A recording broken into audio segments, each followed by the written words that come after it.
everybody, welcome back live at Drew's House Joppa Afternoon Drive. Hope you're all doing well out there, enjoying the, I guess these are officially the dog days of summer. Where is summer going? It's moving quickly, but it is a beautiful time of year. We've had a great stretch of weather. Hope you're all doing well out there. Very excited for our guest today. We're going to talk about something, I think it's the first time we've actually talked about this on this show. Bianca Mauro is here, LKSR in Lowell. It is a kinetic sculpture race. To all of you are probably going, I'm sorry, it's what now? We're going to get into it in a second, but it's in September. It's about a month away now. And Bianca, how are you? Thanks for coming on the show. I was fine until you said it was a month away. I know, it's coming now quick. I need new pants. It's coming Thanks, quickly, Drew. isn't it? Jeez. Well, and great outfit, by the way. Thank you. Well, someone told me I had to look good for radio today, so I'm really confused. Yeah, well, we do the simulcast, so yes, it's outstanding that you brought that in. Actually, for those of you who know our building, we are connected like to the senior center, which is great. They're great friends of ours, but sometimes we send people in there that can't read the calendar invite. You can just say it. People who can't read the calendar. You invite. went in the wrong door, yes. And you said I am in the wrong place. I'm in the wrong place, but boy, are they surprised to see me. I'm sure you brightened some days over there, which is fantastic. I hope I didn't take out a senior. All right, Bianca. So the first question, I think you pretty much probably start every interview with this. What is a kinetic sculpture race? Wow, I have never heard that before. Yeah, I figured. This is incredible. You've been prepping. So a kinetic sculpture is simply a human-powered machine. Mm-hmm. So no motors, no hydraulics, no nothing like that. No anything else. Sorry, we've had a lot of very creative workarounds for that. But a human-powered machine. Mm-hmm. Ours are typically made of mostly upcycled or recycled parts. Yep. So think like old bicycles, old kayaks, pieces of gear, hunks of foam, metal, trash. Mm-hmm. And then this thing is created to race through an obstacle course that we create throughout Lowell. So 6.2 miles of the greater Lowell area, starting in downtown and finishing downtown after going through a 6.2 mile obstacle course. And that obstacle course consists of things like cobblestones, which we call Bone Shaker Alley, because why not? Yeah, sure. The mud pit, which is a 75-foot long, 1 foot thick pit of mud. Yeah, a fan favorite spot, I believe. A fan favorite. We can go into that in a little more detail in a minute. The water obstacle, which is 200 yards of the Merrimack River. Mm-hmm. And then they race back downtown for their spectacular finish. Okay. As you can imagine, people, as you hear that, and hopefully you follow it okay, I think Bianca does an amazing job explaining it. It is a little bit of, it's madness out there. It's mad scientistness. Yes. So imagine like the people in your life that tinker with stuff, right? Maybe it's you, maybe it's a friend, maybe it's a family member. It's my Uncle David, Yeah, exactly. So Uncle David. Okay, so this whole thing has now become about Uncle David, all right? So imagine Uncle David was in 1969. And his name was Hobart Brown. But we're going to go back to Uncle David. Sure. Okay? And he lived out in Arcata, California. And he was bored. He was a retired engineer. And Uncle David got bored taking apart the microwave because Uncle David's wife is sick of his bleep at this point. Okay? So he goes into the garage. And his kid has outgrown his tricycle. Mm-hmm. And I'm gendering this all over the place. But whatever. His child has outgrown their tricycle. Sure. And because we don't know. It was a long time ago. Yeah. And Uncle David decides to take that tricycle and soup it up. He's going to give it better gearing. He's going to put some like knobby tires on it. Mm-hmm. And you know what? He's going to dress it up too. Heck, Uncle David's living his best life, right? He's got his tutu on, his blow-up T-Rex suit, right? Uh-huh. He's got his stuffed animal that he's zip-tied to the front of the tricycle. And he's like, you know what? I am going to show this cul-de-sac some stuff they've never seen before. And so Uncle David starts doing laps around the cul-de-sac, right? Yeah. And then his neighbor, give me another family member. Let's go with who would do this? Let's go with Uncle Jim. All right. So Uncle Jim is drinking coffee in his living room one day. And he looks out his living room and he was like, "Is that David? Well, anything David can do, I can do better." Oh yeah. So Uncle Jim steals his kids' toys. Yeah. And he soups them up, and now we have a competition. All right. And this has been going on since 1969. Started out in Arcata, California. Yep. Now the Arcata, California race has over 100 machines. The race is over 60 miles long and lasts for 3 days. Wow. Other races have popped up across the country, but there are very few. Okay. So there's a couple on each coast and like one or two in the middle. The closest race to us is Baltimore. That's our sister race, and we love them very much. And that's how it all started, was a couple of retired, really creative engineers got together, started putting parts together, and started competing to see what those parts could do. And you guys get some, just go look at the website or, past years, you get some amazing machines. Like, it's crazy the creativity people have. It's incredible. So our website is lolkinetic.com. Mm-hmm. That is a great resource for anyone who's looking to figure out what the heck I'm talking about. The visual does help sometimes, it does right? help. No, it does help. And the very first thing on our website is a video of a race. So you can really see firsthand, like, what is going on. Because you can picture, like, a bicycle strapped to a kayak. Okay, it's got to go through the dirt, it's got to go through mud, and it has to float, right? Yep. But then you add the arts component. And this is why our race, we are a nonprofit. Our fiscal agent is the Greater Lowell Community Foundation, without which none of this would be possible. Lovely. And our goal, our mission, isn't just to throw a crazy race. Like, yes, it is a spectacle. It's wacky. It's happiness when there's a lot to be not happy about. It is pure happiness and joy and self-expression. And we love everyone, and everyone is welcome into the kinetic community. You mentioned, sorry, go ahead. Yeah, no, but I was saying, in addition to that, we are also secretly promoting the combination of the STEAM sciences and the arts, or the STEM sciences and the arts, which come together to create STEAM. And STEAM is really sort of the epitome of creativity and collaboration. Mm-hmm. Wow. And, you mentioned it is September 20th now, so it's coming quickly here. I stressed you out a little bit with that. You did. But when you talk about these machines, like, I think that's part of the cool thing about showing up for this is, you can spend the day, and it's a great way to enjoy a nice day in Lowell and see all the madness. But the work that goes into these things, people probably have been working on these things, at least all year round. Maybe they've had goals even before that of eyeing someday, right? So the typical timeline is, I would say, 6 to 9 months for folks, because for one machine, they have, like, race hangover. So when everyone needs to regroup after the race every year, because we have a lot of people that come back. They returning players. They get hooked. They see it and they're like, they come one year as a spectator. This is sort of like the onboarding program, sure. And all of you out there are now part of the onboarding program. Yep.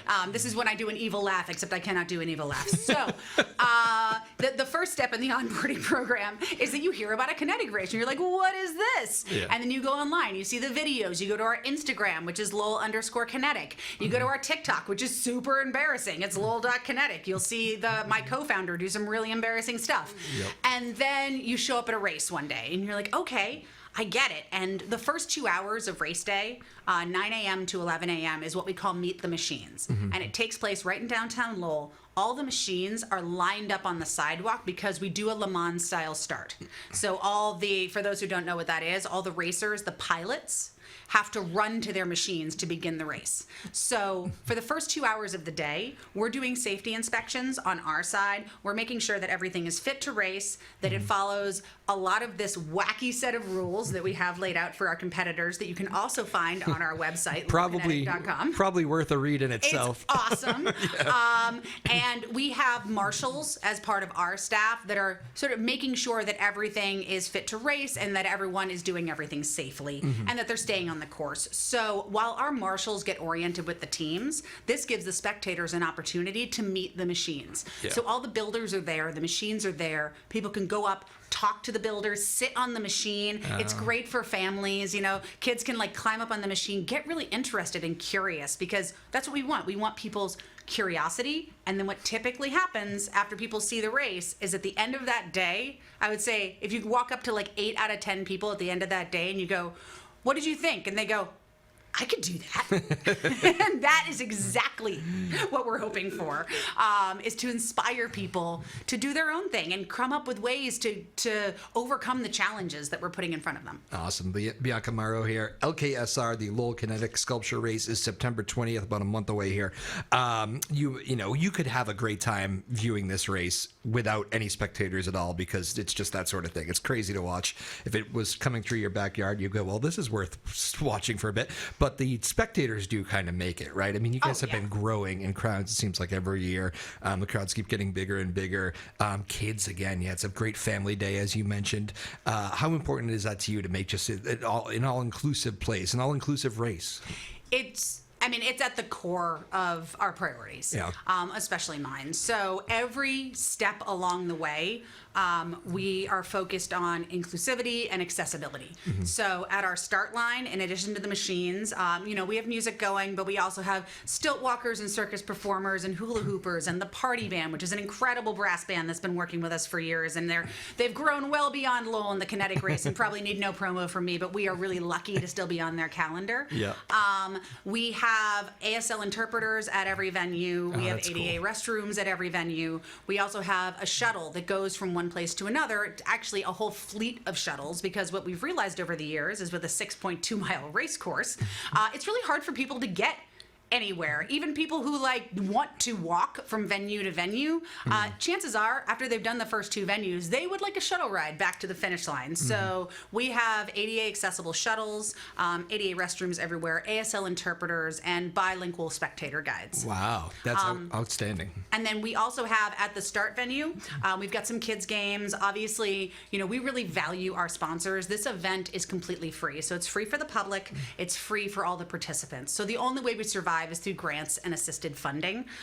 And so I would be remiss if I didn't call out some of our sponsors this year. And Drew's giving me a look, but here I go because I'm going to. No, you can run. No, we just really want to thank Markley Group, Black Dog Builders, Enterprise Bank, the Greater Lowell Community Foundation, and Mahoney Oil. Those are sort of our returning and top tier sponsors that are making this possible. Yes, round of applause for everyone. Thank you so much. But those folks have a chance to table, and they have tents up at the start line. But like I said, there's also kids games, there's entertainment there. And downtown Lowell is just bursting with opportunities to go eat something, go see a cool gallery. A lot of what we do is also to bring people in from outside Lowell, because we want to show them how cool it really is to walk around downtown and how many awesome opportunities there are. Yeah. Over at the water venue is what we call our family fun zone. So the water venue is open longer than any of the other venues. It opens at 12 p.m. and it closes at 3. And over there, in addition to music all day, you will find more performers. You'll find a ton of lawn games, as well as a whole fleet of food trucks. So you can get lunch, you can get something sweet, hang out, chill at the beach, the water, watch the race. And a lot of families with younger children will just come and make a day of the water venue itself. Yeah, that makes sense. Which totally makes sense, even though I gotta say, do not miss the mud. The mud is the drama, and it's so good. We'll go back to the water in a second. Let's get into the mud a little bit, because there's some stories from past years here that I know. Tell me, so that what mile does that about come in the mud? It's actually pretty quick in the race. So teams start downtown. Yep. The first thing they do is they do a loop through downtown, and that's so that we can include the cobblestone streets. Yep. It's a real equalizer. So we call that Bone Shaker Alley, and anyone whose machine hasn't been properly put together finds out immediately. It falls apart right there. It falls apart right there, figuratively and literally. Yeah. Once they clear that, they leave the downtown area, and they travel less than a mile to the first obstacle, which is the mud pit. Okay. So you get to the mud pit, and you've explained what it is. Tell me about some of the disasters in years past here. Because... Oh my goodness, we have more disasters than successes, but that's the point. So we have developed the mud pit over the years. It started at 50 feet long, and then people started to get good at it because we had some returning competitors, and so and we also had more spectators and more spectators. So then we added bleachers. So now we have bleachers, which make it a lot more accessible to see. Cool for everyone. Viewing points. Cool viewing points, and then we extended the mud pit so that we could fit more bleachers. Really, we just want to see more spectacular failures. So the mud pit is an incredible venue. The machines line up, and one by one, they traverse this 75-foot-long pit. And we have some of my favorites. One year, there was a racer named Pastry Queen. And Pastry Queen had a cinnamon bun. She was a single racer, and they race their machine. So you have to have at least one pit crew for every pilot, because collaboration is one of our rules. Yes. And again, rulebook is available at lowkinetic.com. It is a short and entertaining read. So NASCAR, the pilots aren't going at this thing solo. Every pilot needs a pit crew. But they were a solo pilot. Okay. So they entered the mud pit, and I have never seen a person with more determination or grit. It did not go great for Pastry Queen that day. But they would not give up. I mean, we actually have some rules now based around how long you can spend in the mud pit. Oh, okay. But another one of our rules, if you're trying to ace the race, which is kind of one of the most prestigious awards that we give, and we can touch base on the awards because the awards are mostly hilarious. Yep. But the ACE award is given to a racer who can follow a certain subset of our rules, which are very strict. Okay. Some are more practical than others. Some involve the fact that you must have a stuffed animal zip tied to the front of your machine. Naturally, yeah. But others are more practical in the sense that you can never put your feet down.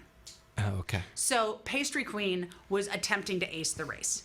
And this meant that they could never put their feet down. Yeah. And so we watched in utter agony for what felt like hours. It was minutes, but for what felt like hours, while they fought and fought and fought to get their machine through. And the entire crowd, I'm talking like complete strangers, thousands of people are just screaming at the top of their lungs, all rooting for this machine. Oh, wow. In other years, we've had machines just like come out of nowhere and blaze through the thing. So, you know, that calls everything I've ever thought into question. But we have an award, and it's called the Twisted Sprocket. And the Twisted Sprocket is named for an event that happened to a vehicle, to a machine in our mud pit on year one. Oh, nice. So we have an LKSR royalty builder. His name is Jay Hungate. Anyone who's listening or watching this that happened to catch the Boston Globe last Sunday, they did a feature on Jay and his machine building. Okay. Super cool. So give it a Google. Yeah, give it a Google. Jay Hungate, Low Kinetic, Boston Globe. Sorry about the paywall. So Jay's first year, he had an incredible machine. He gets it into the mud pit, and again, much like Pastry Queen, Jay fought and fought and fought, and what ended up happening to his machine is when he came out, his sprocket was twisted like it had been sculpted out of clay. Oh, wow. So that piece, that gear, or part of that gear has actually been made into a physical award that is given each year to the machine with the most dramatic mud pit experience. Never forget. Never forget. We had a Lowell City employee who comes back year after year with various machines. And I think it might be on our website. If not, it's definitely on our Instagram. We have a nice boomerang video of him face planting in the mud off his machine like over and over and over and over again. Yeah, it's fun. Yeah, that's fun. Yeah. If you want to see a lot of people try real hard and fail really spectacularly, you definitely want to hang out at the mud pit. All right, so there you go. That gives you a great idea about what you can expect there. And then if you don't make up your time there, your ground there, I guess the water is a place a lot of people choose to do this. Of course, Newburyport and Lowell share the same Merrimack River here. And, I wonder, because you can have beautiful days along the Merrimack. We have all sorts of crazy things that happen right here in our backyard too, in the water there on a nice sunny day. Sometimes the weather's not great. It can be rough in those waters, and it can be strange. And I don't know. It's the mighty Merrimack, they call it, right? It's the mighty Merrimack. Yeah. Yes. So you never really know what you're going to get. But I'm sure these machines are really built for any currents or anything like that, right? Well, so we wish that more people had the opportunity to water test their machines before racing. Okay, I see where this is going. But just in case, every machine is required to have a pick point on the front so we can winch it out of the river. Okay. So something tells me you've done this before. We are prepared for anything. We have divers, we have the EPA, we have the fire department, we have EMS on site. Yeah. Thankfully, we've never had to use any of those resources, but there have been, in the early years of the race where we didn't have that many machines, we only had like 8 or 9 machines the first couple of years. Yep. In those early years, there was more emergency services personnel in the water than there were racers. because that's all of our worst nightmares, right? Because it's the Merrimack. But it is shocking how well most of these machines do. Completely shocking because, yes, these are our participants are completely unhinged. We acknowledge that. We're all completely unhinged. But they're also crazy smart. Yes. And the collaboration of these artists and engineers and, architects and costumers and anything you can think of that come together to create these teams do some really ingenious problem solving and things you would never expect. People roll into the water and all of a sudden they're pulling things off other parts of their machines and turning them into paddles and turning them into all of these pre-planned, choreographed moves, because everything you use in the race must be carried on board on your machine. So we give the racers a little bit of prep time prior to going in the water. We have all the racers arrive at the water venue. We line them up in the order that they arrived, and then we give them about 20 minutes to prep for the water. And so people are blowing up pontoons. Everyone's required to wear a life vest, so those are getting put on. And people are making the modifications to their machine necessary to tackle the water obstacle. Oh, wow. This does not mean it works for everyone, because otherwise, it wouldn't be as entertaining as it is. But we do give awards away for the biggest splash. So we have a ramp that leads into the water entry. This gives the machines a good and sometimes unwanted opportunity to pick up some speed before they hit the water. And that water entry is pretty spectacular because it's a very large pile of stuff hitting the water with one or more people who look terrified in the driver's seats. Please float. Please float. Please float. That's pretty much it. Right? And you mentioned the year one where everybody's in the water. I can completely picture like the Lowell fire captain being like, okay, we've never seen this race and we need to watch this very closely the first time. The first year of fundraising was a lot of getting told that I was crazy. Yeah. And the first year of event planning was a lot of getting told no. Yeah. And then being like, no, come on. And a lot of convincing, while at the same time, I'm like, please let this be okay. Please let this be okay. Like, we planned it within an inch of its life, but still, getting the race off the ground was a real feat of convincing and hoping and a lot of luck. I imagine you probably talked to your Baltimore counterparts, your sister race there, and they probably told you, you're going to get called crazy a lot. I'm sure you're ready for some of that. As someone who's worked in event production my entire life and producing public art and things like that, I'm totally used to getting called crazy. So this is right in my wheelhouse. Not to make the flawless segue here, but can you tell us a little bit about your outfit with the, because this is fantastic. So one day a year, this happens. You have now made me do this for a second day a year, which meant that this morning I had to go look up a picture of me at the race last year and be like, because I had like two things, and I was like, this doesn't feel like enough things. You're just going for things. And then like, so for those who are not looking at this, so imagine like, it's steampunky, but it's also a little bit of chaos. Steampunky. I like that. Yeah. It's not like, because anyone who actually is like an expert in steampunk stuff is going to take one look at me and go, no, dude. Yeah. I'm not trying to appropriate anyone's very well honed cosplays, all right? Yeah. I have put a collection of things together that I don't mind getting covered in mud. There you go. Because without fail, I will end up in the mud pit. Yep. I will end up in the water. I'm very present with the racers on race day because it's very important to me to see them succeed. And so I will wade into any of the obstacles to cheer them on. And what I am wearing is a $9 hat that has some goggles stuck to it, a nice brown something. You have picked the wrong person to describe clothing. I'm just going to tell you this right now. You're doing good so far. It's a brown something. That's what I've got for you. It's a vest. It's a vest? Yeah, it's a vest. Okay. Yeah. Yep, a brown vest, and then some black things. I honestly... I see clocks. I see wheels. LowellKinetic.com for pictures. Perfect. Outstanding. Yeah, go see the video portion of the show. Go see the video. It lives on YouTube forever. I am the idiot with the megaphone. You cannot miss me. Yeah. Bianca Mauro here. LKSR, the Lowell Kinetic Sculpture Race. She is the, it doesn't even feel right to just call you the producer of this thing because as you can tell, you're very much in it in every single way. So maybe we need to come up with a fancier title, but you do a great job putting this whole thing together. Hopefully a bunch of our Newburyport friends and Merrimack Valley folks who have not checked this out before can get there. It is September 20th, 2025. It's early in the day and it runs all day, right? So yeah, things kick off at around 9 a.m. Yep. And for folks traveling into Lowell, which we want, please come visit Lowell. Lowell is awesome. Yeah. So there are tons of places in the city to park. There's literally a parking garage directly next to the start and finish line. Mm-hmm. There are other lots available in the city, and obviously there's public transportation. Yep. But we start at 9 o'clock in the morning with Meet the Machines.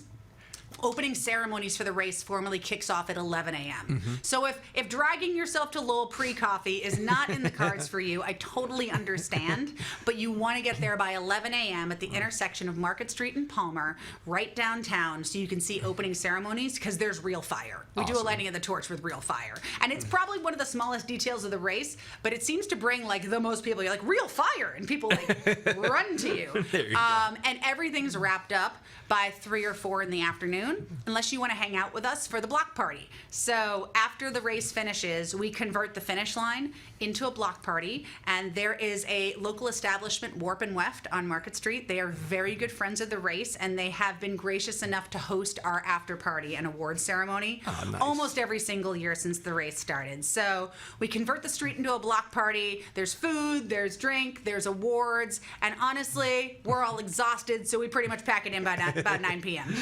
Perfect. And we can't emphasize enough how like family friendly this is, and kids, and let them be inspired by the whole things. And It's the kids part is my favorite part. We have one of my favorite awards is called the People's Choice, and we have volunteers. I mean, everyone's a volunteer, but we have some volunteers that walk through the race and the spectators all day long with clipboards, and they get people's opinion. What's your favorite machine? What's your favorite this? What's your favorite that? And then we get to present those awards during the after party. But one of my favorite things is seeing tiny humans answer our spectator guides and stuff when they're asked what their favorite things are, because you get to see live how inspiring it is for kids to see adults having fun and being creative and just ingenious. That's just fun. It is. And I'll be a part of it this year. I'm helping you guys out this year. The Lowell Kinetic Sculpture Race. Again, it is September 20th, 2025. Make a day of it. I would suggest getting in there early and come checking out those machines, because once those things get moving, I think you get a whole different perspective on it. Yeah, and less of them finish the race than start the race. Yeah. So, you might not see them at the end. Right, that might be the first and only time you see that machine. That's hilarious. And one last thing, too. I always like to mention this. I've noticed that like there's a lot of like stuff coming to Lowell, music festivals, and they really are like, there's there used to like just people take a lot of pride in that city. I think sometimes people think of Lowell, it's kind of a tough city and all that, but there is so much cool things to do in Lowell, and I love the people that are trying to put a shining light on it. Not to mention some beautiful spots of Lowell. Like it'll be a great scene there on the water and at the mud pit and all gorgeous. that. But people, the people of Lowell, I know you're bringing in a lot of outside people, but the people of Lowell themselves take a lot of pride in running these things, and I don't know. I think it's always cool to see. A ton, believe me. I've been doing stuff in Lowell. I started my company there. I lived there for 11 years, and that was 3 or 4 years ago. And so I've basically been in and around Lowell for the last 15 years. Yeah. And the folks who were born and bred in Lowell, I am still a newcomer. No, but there's so much good pride. There's so much, and we all really love the city, and we want more people to experience all the great parts of it that aren't just like, the things you heard about Lowell. Yes. Exactly. Well, if you want to see Bianca in this outfit in person, she's going to try to match it on that day. Who knows? Maybe I own anything else even close to this, Drew. Normally it's like, a t-shirt and jeans, man. This is a good shift. I like this. September 20th. It's about a month away. Lowell Kinetic Sculpture Race.